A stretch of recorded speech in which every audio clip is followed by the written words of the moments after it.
Մենք համադրել ենք Ադրբեջանի եւ Հայաստանի Հանրապետության տնտեսական պոտենցիալների հավասարությունը։ Ադրբեջանը զարգանում է տարեկան 1.5%-ով, 1.5-ից 1.7%։ Մասին է խոսքը։ Այո։ Դրանց հնա մոտապես 80 միլիարդ դոլարի կարգի է։ Հայկական հնան մոտապես 23-24 միլիարդի առանձին հաշվարկներ կան, մենք զարգանում ենք մոտապես 5-6%-ով։ Եվ պարիտետը, որը հնարավոր է այս երկրների միջև հաստատել տնտեսական, եթե նույն զարգացման տեմպերը մնան, մենք նրանց հետ կհավասարվենք 2054 թվականին։ Եթե մնա 2054 թվական, բայց խնդիրը հետևյալն է. եթե մեր զարգացման տեմպը լինի 12% գոնե,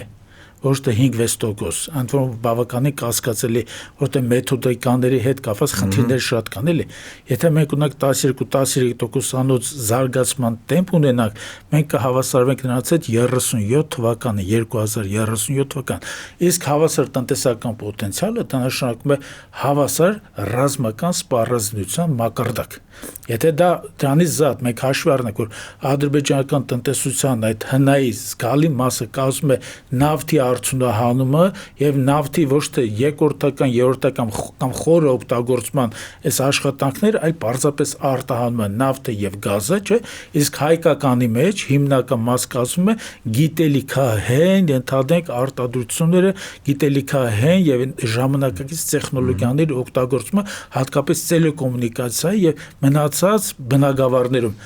մենք նրանցից անպայման առաջ ենք անցնելու։ Հիմա ո՞րն է ճիշտ։ Օգտագործել ադրբեջանական բենզինը, ադրբեջանական ընդհանրենք որևիցե բան, դրանով օժանդակենք, որ նրանք ընդհանրեն զարգացման տեմպը բարձր լինի, դա